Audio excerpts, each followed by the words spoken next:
fight. He fought a great fight, and you know, Tito, like I said in a lot of the interviews leading up to this fight, it's like Tito was going in for his execution against Ryan Bader.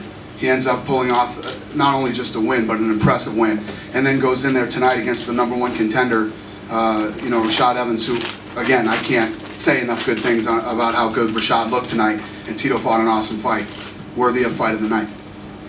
Well, thank you. And for Tito, I was wondering, given you were coming off your elation of the Bader fight into this, do you regret kind of doing this now, or how do you feel about it? My heart hurts. I don't regret it, not at all. I came in and I fought my ass off. I'm a fighter. I love fighting.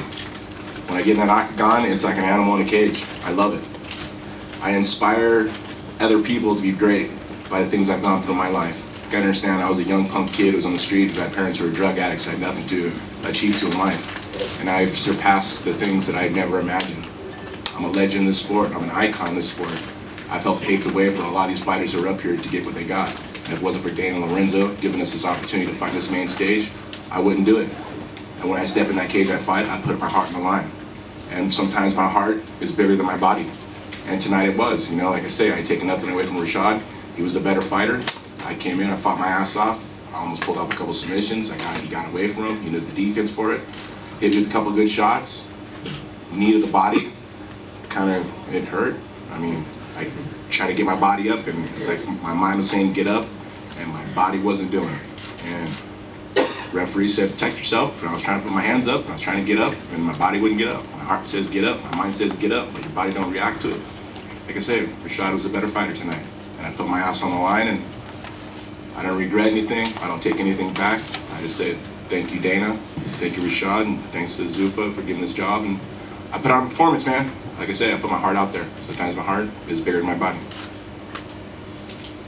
Question for Rashad. Was that at all frustrating to you as you were coming into this fight? No, it wasn't frustrating to me. You know, I knew what I had to come in and do, and it didn't really matter what story that was, you know, the main story of the theme of the fight. I knew that for me, coming back and having a strong performance was what I wanted and what I needed to do. You know, I had 14 months off, a long time to sit and watch everybody fight, my teammates fight, and just, you know, watch my competition fight. And that's a long time to stew and just think about what you're gonna do next time you get into the cage. You know, I didn't fight so long, I stopped feeling like a fighter at times, because it was just like all I kept doing was just talking about these fights, and you're supposed to be #1 contender, but I'm like, well, I haven't fought in a while, so I stopped. You know, I didn't really care too much to even talk about that anymore. But you know, having this much time off and stuff like that allowed me to do things that I never done before, and it was a blessing in disguise. So, you know, sometimes setbacks turn out to be a blessing in disguise. Quickly.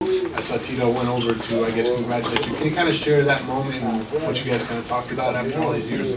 Well, for me, I just, you know, want to thank him for taking the fight and let him know that, you know, it's because of him and stuff like that that I'm where I am right now as far as, you know, being in the sport and where the sport is right now. And no matter what happens to Tito in his career, Tito will always be a legend. He's always going to be a Hall of Famer. So nobody can ever take away what he's done. I read and I have a lot of respect for him for even taking a fight on short notice like that. You know, I was joking around and saying, you know, I felt disrespected, but, you know, for him to take a fight like that on short notice, you know, I gained a lot of respect for him, and I was well happy for him. I just pretty much went up to him and said, good luck and win that title, man. You know, show why you're #1 contender. And he was a better man, and I said, way to go, good fight. Thank you very much, everybody. Have a good night. Be safe.